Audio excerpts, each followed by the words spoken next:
what's one piece of advice you would give to a prospect who's serious about playing college basketball, playing in these events? What's something that they need to be doing if they want to get noticed when they're playing in these live recruit events? I think definitely don't take any plays off. Don't take anything for granted, right? It only takes one. We talk about that all the time. You don't need everybody to believe in you. You don't need 15 offers. You need one coach to believe in you, and you need one coach to see you for what you can be and your potential.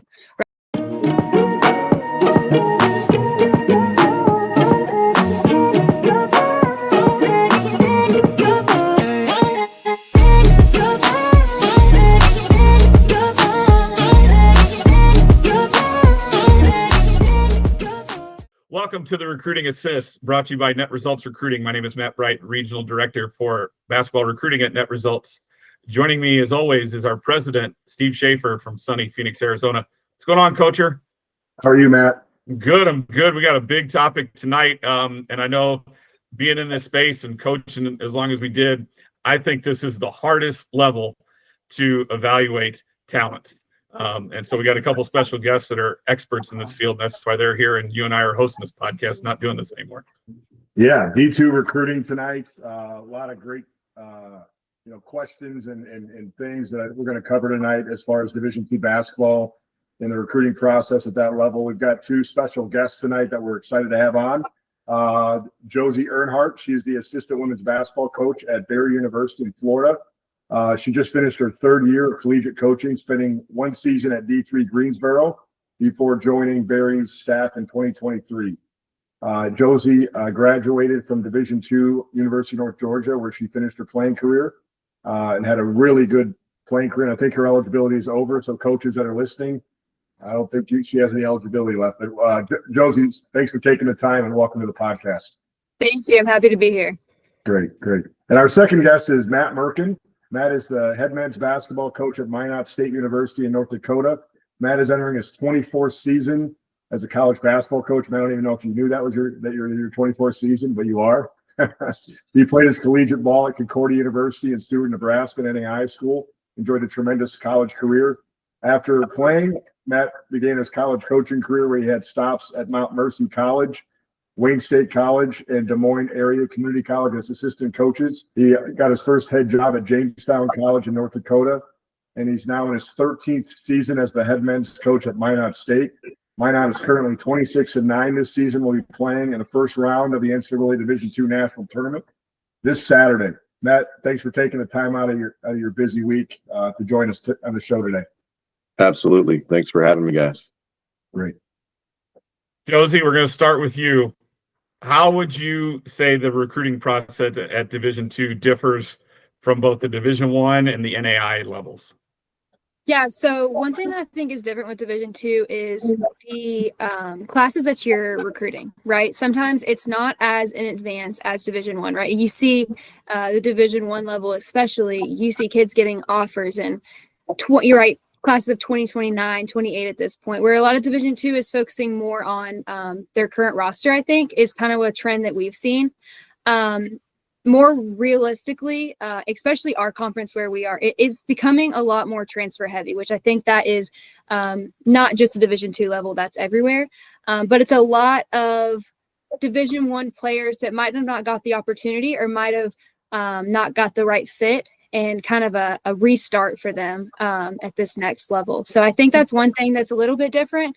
But overall, I think a lot of it is similar. The way that you're being seen as AU and camps, the same things along those lines. Matt, same to you. How do you think it differs?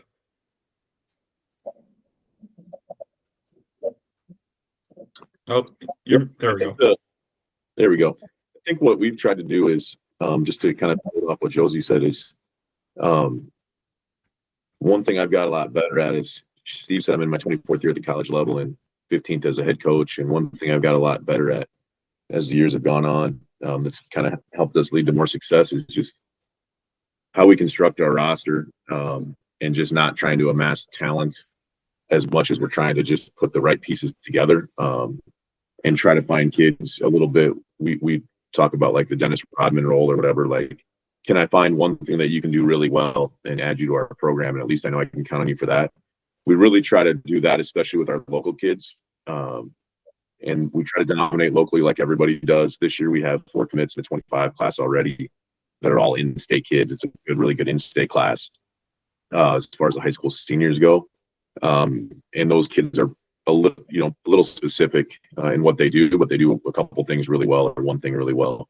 And then what we've tried to do as the transfer landscape has changed with the portal, and I'm sure, as he was saying, I think teams are more transfer heavy now, but we've tried to get a lot of kids to commit to us. They have the younger kids, sophomores, even junior class. Hey, if you're going D2, commit to us, and just tell the other ones all no. And we know you've got 4 or 5 or 6 D1s interested, or that you're talking to, or you're going to their elite camps. But why don't you commit to Minot State as far as D2 goes? And you can tell all the other ones no. And if one of those D1s comes along, man, I'll be the first to call you and congratulate you, and you should commit there if that's your dream school. We've had some success with those kids that are kind of going to those elite camps, or kind of being strung along, or maybe the 4th or 5th or 6th option at a position for a low major or mid-major school, and they'll commit to us as far as the D2, and that gets us kind of out in front of those other ones. And we've still tried to recruit early with the more local kids, not as much nationally, not as much even for kids 6 to 8 hours away, but the kids that are in state or really close by, we try to get on them early and get them to commit to us early. If that's the route they end up going, and just show them why we think they're the best option if they do choose the D2 route and don't choose to go to a low major school or mid-major school. Yeah, man, I'm going to say with you, you touched on it a tad, but what are some of the key traits you look for in a recruit, both on the floor and off the floor? What are things you're looking for specifically? Yeah, we just talked with one of the young coaches on our volleyball program, actually at Minot State today. She's new, first head coaching job, younger, and just trying to talk to her about, when I took over at Minot State, when we made the jump to D2, was the first year, full-fledged D2 was my first year here. And at that point in time, we were just trying to look at every position and say, is he better than the guy we have? And if yes, let's take him, because it moves forward. Coming off a 4-win year the year before we got here. Whereas now we're a lot more in depth on who we're even going to think about taking in a lot of ways. We're not taking chances academically anymore. We're not taking chances character-wise anymore at all. We're looking at social media and just crossing guys off. I think some people do a good job of promoting themselves social media-wise, how they carry themselves in those platforms. But we're crossing a lot more people off, I think, now than we used to, and are a little bit more selective. But that took a long time for us to build that ability and kind of build our program to be able to do that. And as I mentioned, for instance, this year we're going to sign one more guy, and we're going to sign 1 or 2 more guys. We need a point guard that can shoot the basketball and that can also really guard the heck out of the basketball. Well, I know that somebody good enough to do that at our level is going to have 8 Division I offers, probably, if he really shoots it and really can guard at the point of attack. So we're maybe going to try to sign 2 guys on that, and then figure out how to put in positions to do those 2 things at different times out there, because you also have to be realistic about. I hope we can find one that can do both. We'll have an All-American this year that'll have, if he. Our starting center last year's at Idaho State now, and we have guys jumping from our program to D1s regularly. But, hopefully we can find that guy that fits for whatever reason, and playing time is top the order. But otherwise, we'll find, and then we'll change things according to who we have. We ran almost everything this year through our four-man. Our starting four-man has like 160 assists and leads us in assists.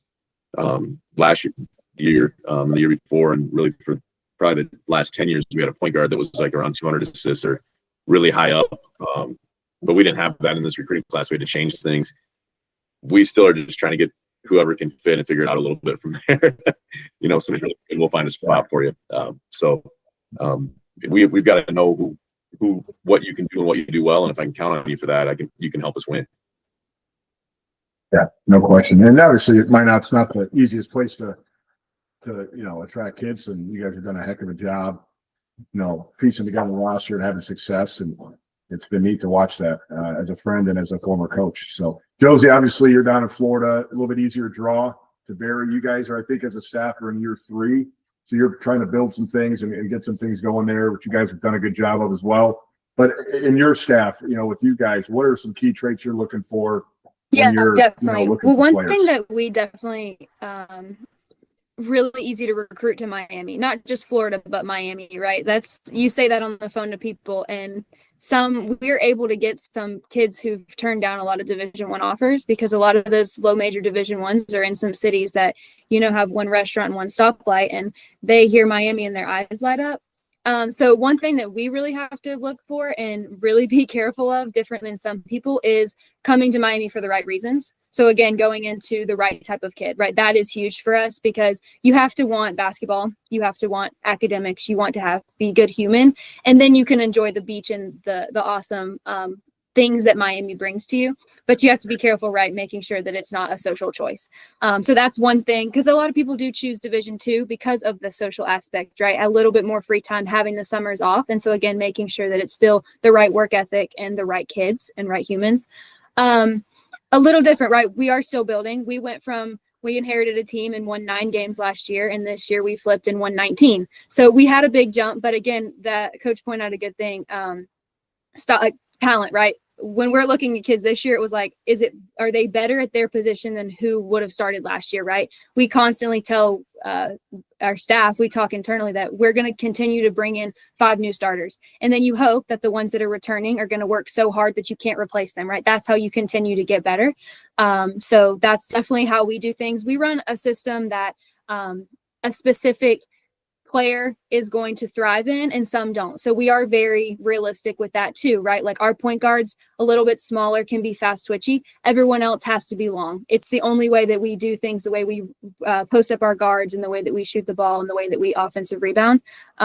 We led our league in scoring, offensive rebounds, and steals this year. So we know that that's the way we want to play. And so we're not going to recruit kids that can't play to that level, because they will never reach their full potential, and they won't fit within our system. So I think that that's key. Obviously, I work for a head coach who's been doing it for 25 years. She knows what she wants, and it's a lot has made it a lot easier, for us to jump right in as assistants to help in that recruiting process. I played for her. I know the system very well, and that also helps too. So yeah, knowing what's going to fit and making sure the talent is continuing to increase each year is how you can get to a place where coaches talking about how have built that for the past years. So Josie, with that and people wanting to come to Miami, how do highlight tapes and full games, how does that play into your guys' recruiting strategy of, you've got kids beating down your door. So obviously you've got to do something because you can't get on a plane or drive to all these places. So how do you utilize highlights and full games in the recruiting process? Right. Yeah. Again, our location is really awesome for a lot of things. And again, like you said, it's not easy for us to get places, right? We can drive 7 hours and we're still in the state of Florida. So it's not simple to get out. We do recruit the local area really hard, and we do our best with that. The junior college league and the high school league, we're very fortunate with that. But yeah, highlights, one thing with, again, how we talk about the way we play, we need that motor. So full game is huge for us. Highlights are great. Like, you're going to catch my eye. That's awesome. Need to know that you can score the ball, obviously, right? Your shot comes off well. Things like that at this level, you can't fix, right? Don't have time. You need people who can step right in and be able to excel in the court right away. But needing to see the full game because of the motor, right? That's just some things that you can't teach. And that's one thing that really helps our program and players that thrive in our program are ones who you don't have to rev up, right? They're going to go, and they already are fitting into the different defenses and the pressing and things like that. So yeah, highlights are great. Again, it's kind of like a short sell, get my attention. And then you got to see at this level too, the full game, and the competition, I think, is also huge. Our league is full of Division I transfers, JUCO kids. It's, in my opinion, it feels like a low Division I league. And many of our teams in our conference are playing in the regional, tournament this week. And so you have to be able to compete at that level. So again, making sure those highlights aren't against people who, middle school teams and things like that. It's better to see, the full game stuff. Mm-hmm. Coach Murk. Yeah, for sure. I think Coach had a lot of great points on both those. And I was going to kind of go back to that last question just briefly, but as far as what skill set you're looking for and whatever. I think the other big thing is what when I was an assistant, I wasn't great at this and I learned more and more, but like what type of player can play for me as a head coach or for coach's head coach? What does their mindset have to be too? Because we're still a developmental program. We still take kids that redshirt. That's not the case in a lot of places. So we still need people that, and we're the opposite of our location. So we kind of like, we do the B Rabbit from 8 Mile, where we're like, okay, we're in the middle of nowhere. There's only 50,000 people. There's no nightlife. There's school and basketball. Let's get that out there right now. If you don't want that, don't come here. So it's almost like opposite challenges for how we're recruiting and stuff like that. Because, but we want to get that out there right away and just say, man, are you a baller and you want to be in the gym or not? Because we got 3 gyms and I got keys to all of them at any time, and all 4 of my coaches got keys to all of them. So that's, and then what kind of mindset, and because we need somebody who, depending on how we're recruiting you, you know, we might be recruiting you to be a backup for 2 years or just sit the bench for 2 years, but we think your upside is huge in 3 or 4 years.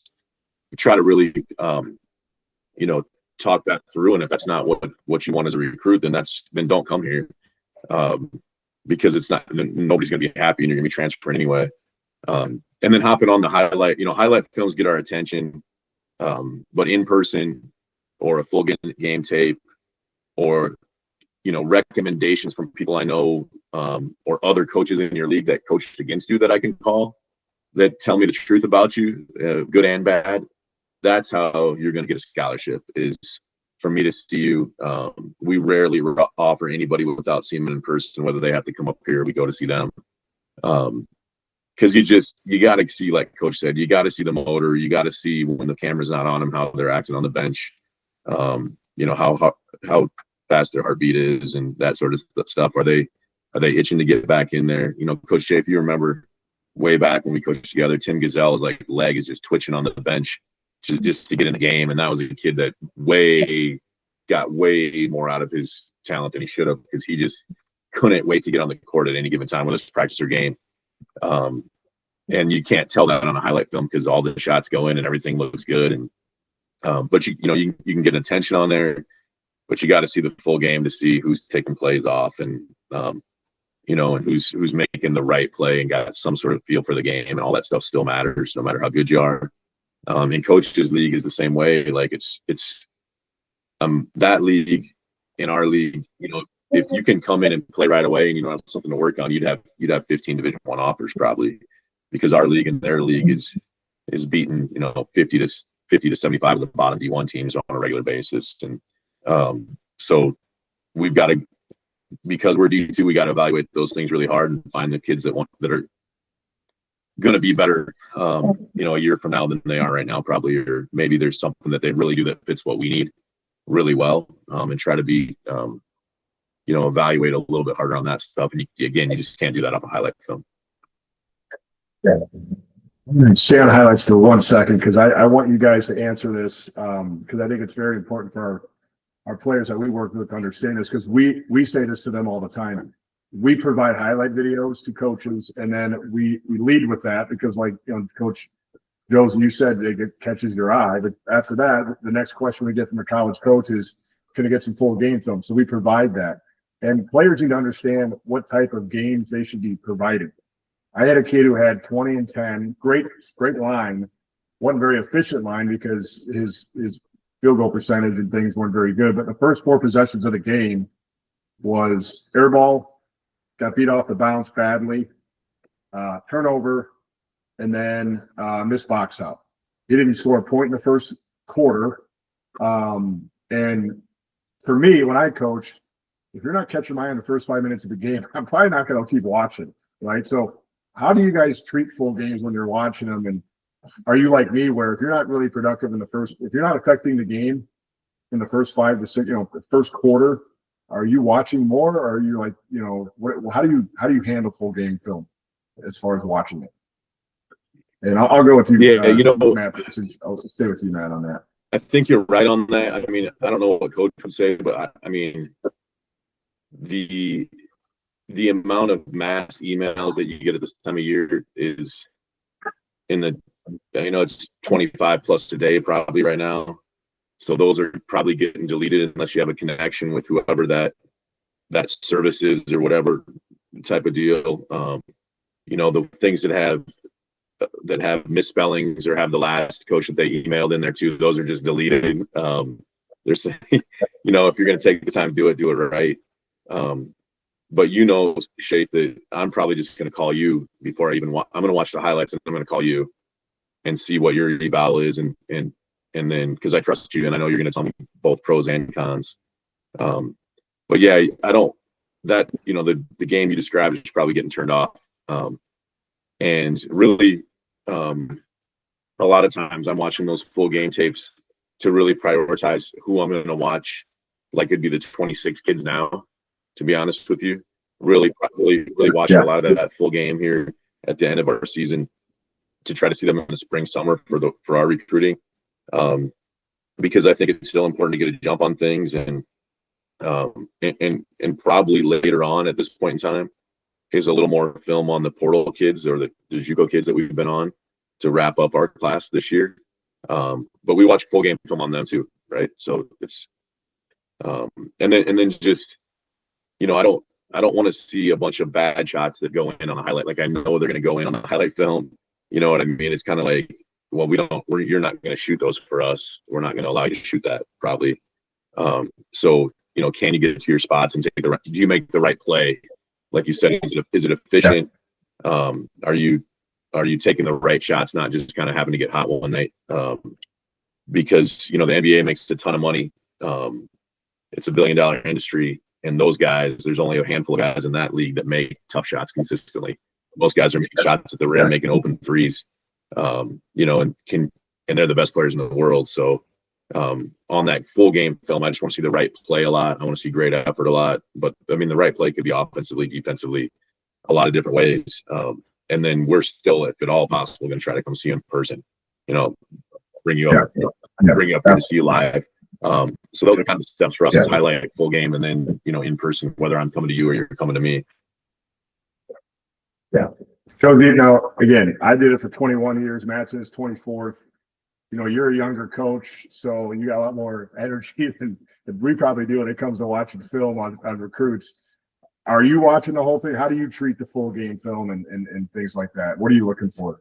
Yeah, I think you made a good point. It's crazy the amount of times like emails and stuff bringing that up, like how many times I've been called like sir, or name spelled wrong, just things like that. Saying our mascot, like it's a Buccaneer, it looks like a parrot, but we get called the parrots all the time. Just stuff like that. Again, that's like simple stuff where I'm like, come on, like you couldn't even look up that like our mascot, you can't spell my name right. But again, connection is huge, right? We do get an amazing amount of emails. Like it is crazy how many kids reaching out. But again, it kind of depends on where it comes from, right? If it's a service that people we've worked with before that have given us great recommendations, I'm going to pay a little bit more attention. And okay, if I didn't like the first couple minutes, I might keep watching and watch the second quarter, right? But if it's someone's dad emailed me and the first 5 minutes are rough, it's probably okay, their dad, someone's dad's reaching out, or their mom, right? But if a coach, I definitely take it different depending on where it's coming from and the wording. And another thing on the email topic is the more that the kids would put information like, hey, I see that everyone on your roster is, all of your wings are 6 foot. And if you're a 5'2" wing and you're like, I'm going to fit great in your program, I want to be like, no, you're not. That kind of stuff, right? Like knowing like those details, like, hey, I see that you guys, like you guys have got all these like rebounders, right? Like you led the team in this, like that's one of my strongest things. Something that catches my eye to make me want to keep watching, because again, like everyone's got film and everyone can hit. There's a lot of players that can hit open threes, and there's a lot of players that can defend. But like, what's going to make you stand out? To make me want to come watch you in the summer, to make me want to invite you to camp, like that kind of stuff. I think is high school kids are at a tough spot. I'm so glad that but I got out before all this portal stuff got crazy. I know I barely beat that one, but it's just like so hard, especially for those high school kids. Like you've got to find something and catch the eye, or have the right people reaching out for you as well. And then I'll build on that too. It's such a great point. How can you connect to that program? Like my cousin played there, one of my teammates played there. I have family close to campus, like just something that's like, oh, they've actually done the homework, not just in our program, but there's a reason that they're really interested. Now you still have to be able to play, like you have to be able to play, but then at least we know, you're not just one of the, literally dozens of randoms that we get every single day that we're just trying to sift through quickly. And Josie, I'm glad you brought up transfer portal because that's our next question. At Berry, how do you guys handle or balance recruiting high school players versus transfers? So different situation. I think it depends on each year, right? So last year we won 9 games. We went to the portal, right? Because we had to get good fast. We couldn't bank on a ton of freshmen. We were fortunate that we had a local talent that ended up being freshman in the league, right? That was great. Our point guard worked out. We very fortunate that we got her, right? But other than that, like we had a lot of transfers. We had Division I transfers, we had JUCO transfers, and we went heavy into the portal because of where we were at a program, right? This year, we're losing 7 seniors again. Signed a couple early. Like realistically, you got to go to the portal. You just lost your leading, your 2 of your leading scorers, 3 starters. Like it's just kind of depends. But in a normal year, when you don't have 7 seniors, we like to go high school, and work your way up, or at least kids with 2-3 years left at minimum. Again, we've had to do a couple 1-year kids, and that's great. Like they're really helpful in your program if that's what you need at that time, and that's what we needed last year. But again, when you're building a program, it's really hard to do so when you continuously have 1 year after 1 year, especially at our level, where a lot of these teams in our league have been playing together. You see their starters and they're all juniors and seniors, and they've been playing together since they were freshmen, and that's hard to compete against sometimes, right? Unless your talent is just that much better. So I think that especially at this level, I don't know if coach feels differently, but it just depends on where you are at the program. Again, like what you're losing, what you're gaining kind of thing, and like position wise. So Matt, how about you guys? Yeah, coach, you nailed it. It's it's where you're at every year. If you're not adaptable at this point in time, you're probably not winning games because it depends on who you have coming back in your program. And then who you have coming up in your program too, and then obviously who you're losing. But last season's recruiting class, we signed 5 transfers. We had a senior heavy class, most groups that had been together for a while, and then we had a couple guys that we had one leave our program late to transfer up. So we needed to, and then combined with that, we didn't feel like we had the greatest local high school class or people that we were really in with early on in the process. So we took 5 transfers. Now this year's a locally for us is a really strong 2025 graduating class. So we knew, that next year we'd be going harder into that way with the high school kids. We signed 4 high school kids early in this period. And then this year we'll sign 1 or maybe 2 transfers. So it's really kind of depends on what you need. The big thing with that is it doesn't really matter whether it's a high school kid, JUCO kid, or your transfer, whatever. International kids, we've had a number of them too, but we're still looking for the same thing. Like, I think a lot of people are cop out with the transfer. Oh, they're just taking these renegades out of the transfer portal, but like we're still taking great kids out of the portal. And I'm sure coaches too, you're still finding people that fit with what you need. It's not just random, but a lot of it is what you need at that point in time. We bring a lot back. We only have 3 seniors this year too that play a ton, and we have some upcoming guys that we really like in our program. So we're able to go more high school in this class. The biggest difference is you're not quite, and coach said this earlier, you're not quite shape when we were working together way back. It was like you knew what you needed 3 years from now because you were just kind of doing that chart down the road. So I think you have to be on your toes as a high school recruit right now especially. You have to know what you want, have somebody that you can talk that over with, family, friends, high school coach, whoever you're going to. But you have to be ready to go when the offer comes because people aren't waiting around like they used to. Like offers aren't going out and sitting there for a year or whatever it might be. It's like, hey, it's time to go. We've got 3 other kids we're going to offer at the same time or whatever. So if you know what you want and the right situation comes along, you got to be ready to jump on that and take advantage of it, in my opinion. Basketball players, are you grinding in the gym but struggling to get noticed by college coaches? Your talent deserves the right exposure, and that's where Net Results Recruiting comes in. Whether you're in high school, junior college, or prep school, we help you connect with college programs, get you promoted to college coaches, and receive expert guidance throughout your recruitment journey. Don't leave your future to chance. Get exposure, get guidance, get results. Let our team find your team. Visit netresultsrecruiting.com today and take the next step towards your college basketball dream.